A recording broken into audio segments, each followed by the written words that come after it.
আসসালামু আলাইকুম, welcome back to school of English by Mushfika. D এই লেটারের সাউন্ড আমরা জানি ড, কিন্তু কিছু কিছু ওয়ার্ডে ডি এর সাউন্ডটা জ হয়। কোন কোন ওয়ার্ডে ডি এর সাউন্ড জ হতে পারে চলো আমরা আজকের লেসন থেকে দেখে নিই। যখন দেখবে আইপিএতে জ এরকম সাউন্ড আছে তখন বুঝবে ওই ওয়ার্ডে এটা জ সাউন্ড হবে। সাধারণত ডি এর পর ইউ, ডি এর পর ইউ লেটারটা আসলে এই ধরনের জ আইপিএ সিম্বল থাকে, যেটার মাধ্যমে বুঝবে তুমি জ সাউন্ড হবে। ইনডিভি, ইনডিভি ডুয়াল, ডিইউএল, ডুয়াল হতে পারতো কারণ ডিইউএল আছে, কিন্তু এখানে ইউ এই লেটারটা আসার পর আইপিএ সিম্বলে দেখবে এটা এরকম জ জ এই সাউন্ডে আসে, তাই ওয়ার্ডটা হবে ইন্ডিভিজুয়াল, ইন্ডিভিজুয়াল, ইন্ডিভিজুয়াল। পরেরটা দেখো SCHEDULE, এটা আমাদের অনেক বেশি ভুল হয়, আমরা বলে ফেলি শিডিউল, শিডিউল বলি কারণ ডিইউএলই আছে। অ্যাকচুয়ালি ওয়ার্ডটা হবে শেজুল, শেজুল। ইউকে প্রোনাউন্সিয়েশনে আসলে তুমি দেখবে ওয়ার্ডটা শেজুল, ইন্ডিভিজুয়াল। এরপরেরটা গ্র্যাজুয়াল, গ্র্যাজুয়াল, তাহলে এখানেও ডিইউ আছে, হবে গ্র্যাজুয়াল। গ্র্যাজুয়েট, এটা তো আমরা বলেই থাকি, এটা তো একটা কমন ওয়ার্ড, গ্র্যাজুয়েট, গ্র্যাজুয়েশন। তারপরে এডুকেশন, এডুকেশন। তাহলে এই ওয়ার্ডগুলো কিন্তু ল্যাটিন ওয়ার্ড, এগুলো একদম ইংলিশ ওয়ার্ড থেকে আসেনি, এগুলো ল্যাটিন ওয়ার্ড থেকে এসেছে। তাহলে ইন্ডিভিজুয়াল, শেজুল, গ্র্যাজুয়াল, গ্র্যাজুয়েট, এডুকেশন। এর পরেরটা দেখো ডিইউসিকে, কিন্তু এই ওয়ার্ডটা হবে ডাক, ডাক, ডিইউসিকে ডাক। এখানে কিন্তু জয়ের সাউন্ড হবে না, জাক হবে না, ওকে, ওয়ার্ডটা হবে ডাক।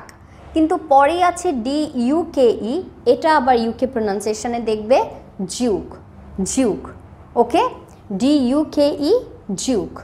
এখানে আবার জয়ের সাউন্ড হবে। তাহলে ওয়ার্ডগুলো আরেকবার বলি, ইন্ডিভিজুয়াল, শেজুল, গ্র্যাজুয়াল, গ্র্যাজুয়েট, এডুকেশন, জিউক। এরকম তোমরা আরও ওয়ার্ড পেতে পারো। তো এই ওয়ার্ডগুলো প্রোনাউন্সিয়েশনের সময় তোমরা আইপিএ সিম্বলটা খেয়াল করবে, আইপিএ দিয়ে দেখলে ওয়ার্ডের প্রোনাউন্সিয়েশনটা কারেক্ট হবে। টু বি এর ব্যবহার দেখব। ইংরেজি এবং বাংলা আমরা শাব্দিক অর্থে যদি একটা ভাষার অর্থ প্রকাশ করতে চাই তখন একটু শুনতে কম ভালো লাগে, কিন্তু বোঝার জন্য আমি এখানে বাংলা অর্থটাও দিয়েছি যেন টু বি দিয়ে বাংলা অর্থ কী বোঝায় বুঝতে পারো তোমরা। প্রথম সেন্টেন্সটা দেখো, সে তোমার সাথে থাকতে চায়, he wants to be with you.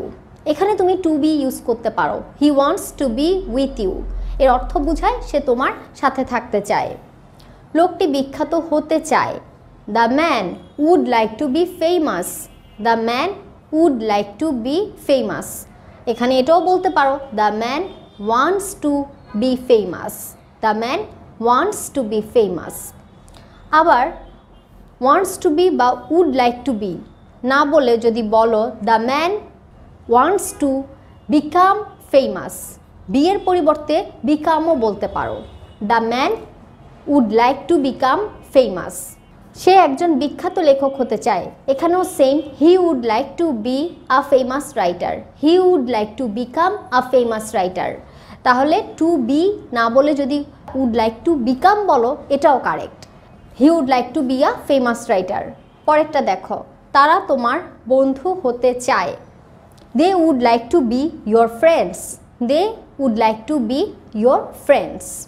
মনে হয় এটা খুব পুরাতন, it seems to be very old, it seems, মনে হওয়া মানে কি, seems, it seems to be very old, it seems to me, আমার মনে হয়, আমার এটা মনে হয়, ইট সিমস টু মি। তাহলে it seems to be very old. ভালো অভিনেতা হওয়ার জন্য তোমার কিছু পরামর্শ দরকার, you need some tips, you need some tips, tips মানে ধারণা বা পরামর্শ, তোমার কিছু পরামর্শ প্রয়োজন, you need some tips to be a good actor, একজন ভালো অভিনেতা হওয়ার জন্য, you need some tips to be a good actor. এখানেও তাহলে তোমরা টু বির ব্যবহার দেখছো। পরেরটা দেখো, সে চায় তুমি বুদ্ধিমান হও, he wants you to be intelligent, সে চায় তুমি বুদ্ধিমান হও। তাহলে হওয়া অর্থে কি? To be. He wants you to, সে নিজে বুদ্ধিমান হতে চাইলে he wants to be intelligent, he wants to be intelligent. কিন্তু যদি বলি সে চায় তুমি বুদ্ধিমান হও, he wants you to be intelligent. এখন আমরা সেন্টেন্সগুলো আরেকবার পড়ব। He wants to be with you, the man would like to be famous, he would like to be a famous writer, they would like to be your friends, it seems to be very old, you need some tips to be a good actor, he wants you to be intelligent। আমাকে একটা question জিজ্ঞাসা করা হয়েছে, thanks for watching, এখানে watch না হয়ে কেন watching ওয়ার্ডটা হয়েছে? চলো তাহলে আমরা লেসনটা দেখে বুঝে নিই। দেখো, ওয়াচ ওয়ার্ডটা একটা ভার্ব, ওয়াচ ওয়ার্ডটা একটা ভার্ব, আর ফর এটা কোনো ভার্ব না, ফর ওয়ার্ডটা একটা প্রেপোজিশন। যখন তোমরা প্রেপোজিশন ইউজ করবে মনে রাখবে প্রেপোজিশন হিসেবে ফর ওয়ার্ডের পরে ভার্বের সাথে আইএনজি যুক্ত হবে। তাহলে দেখার জন্য ধন্যবাদ, thanks for watching, thanks for watching. যদি বলি আমাকে শেখানোর জন্য ধন্যবাদ, thanks for teaching, thanks for teaching me. Teach ওয়ার্ডটা একটা ভার্ব, এর সাথে আইএনজি যুক্ত হবে, teaching, thanks for teaching me. আমাকে ডাকার জন্য ধন্যবাদ, thanks for calling me, thanks for calling me. কলের সাথে আইএনজি যুক্ত হয়ে calling, thanks for calling me. তাহলে প্রেপোজিশন ফর, ফরের সাথে যখন ভার্ব আসবে ভার্বের সাথে আইএনজি যুক্ত হবে। Thanks for paying, thanks for paying the বিল, বিলটি পরিশোধ করার জন্য ধন্যবাদ, thanks for paying the bill. Thanks for showing me the picture, ছবিটি দেখানোর জন্য ধন্যবাদ, thanks for showing me the picture. Thanks for writing, লেখার জন্য ধন্যবাদ, থ্যাঙ্কস ফর রাইটিং। দেখো, সহজ করে ইংরেজি শেখায় এই বইটিতে কিন্তু 13, 14, 15 অনেকগুলো পেজেই ভার্ব আছে। এইভাবে তোমরা ভার্বের ঠিকভাবে ব্যবহার করা শিখবে। যখন প্রেপোজিশন আসবে প্রেপোজিশনের পরে ভার্বের সাথে আইএনজি হবে। আবার সব প্রেপোজিশনে কিন্তু ভার্বের পর আইএনজি হয় না, যেমন টু, টু এর পরে কিন্তু আইএনজি হয় না, বাই এর পরে হয়। Okay, I spend my time by watching TV, আমি টিভি দেখে সময় কাটাই। I spend my time by teaching, আমি পড়িয়ে সময় কাটাই। I spend my time by teaching the students. I learn by watching your video, আমি তোমার ভিডিও দেখে শিখি। I learn by watching your video. আশা করি বুঝতে পেরেছো কেন ফরের পরে আইএনজি হয়েছে। আমার একজন স্টুডেন্ট কোয়েশ্চেন করেছে, গন, ইটেন, রিটেন, এই ভার্বগুলো আমরা তাহলে কোথায় ব্যবহার করব? গন, ইটেন, রিটেন এগুলোকে বলে পাস্ট পার্টিসিপল। ভার্বের তো 3টা রূপ আছে তোমরা জানো, প্রেজেন্ট, পাস্ট, পাস্ট পার্টিসিপল। তো এগুলো হচ্ছে পাস্ট পার্টিসিপল, অথবা খুব ইজিলি তুমি বলতে পারো ভার্ব 3। প্রেজেন্ট ফর্মটা হচ্ছে ভার্ব 1, পাস্ট ভার্ব 2, আর পাস্ট পার্টিসিপল ভার্ব 3। তো ভার্ব 3 আমরা কোথায় ব্যবহার করব? এই কোয়েশ্চেনটা অ্যাকচুয়ালি জানতে চেয়েছে কারণ আই গো আমি যাই, আই ওয়েন্ট আমি গিয়েছিলাম, কিন্তু একই ফর্মে গন আছে, আর গনটা আমরা কোথায় বলবো? এই গন ওয়ার্ডটা তুমি বলতে পারো পারফেক্ট টেন্সে, প্রেজেন্ট পারফেক্টেও বলতে পারো, পাস্ট পারফেক্টেও, ফিউচার পারফেক্টেও। এখন আমি প্রেজেন্ট পারফেক্টে দেখাচ্ছি। প্রেজেন্ট পারফেক্টে যদি আমি গন ওয়ার্ডটা ইউজ করি তাহলে অর্থটা হয় সে গিয়েছে, সে গিয়েছে, হি হ্যাজ গন। আমি গিয়েছি, আই হ্যাভ গন। আমি গিয়েছিলাম, আই ওয়েন্ট, আর আমি গিয়েছি, আই হ্যাভ গন। সে খেয়েছে, he has eaten, he has eaten.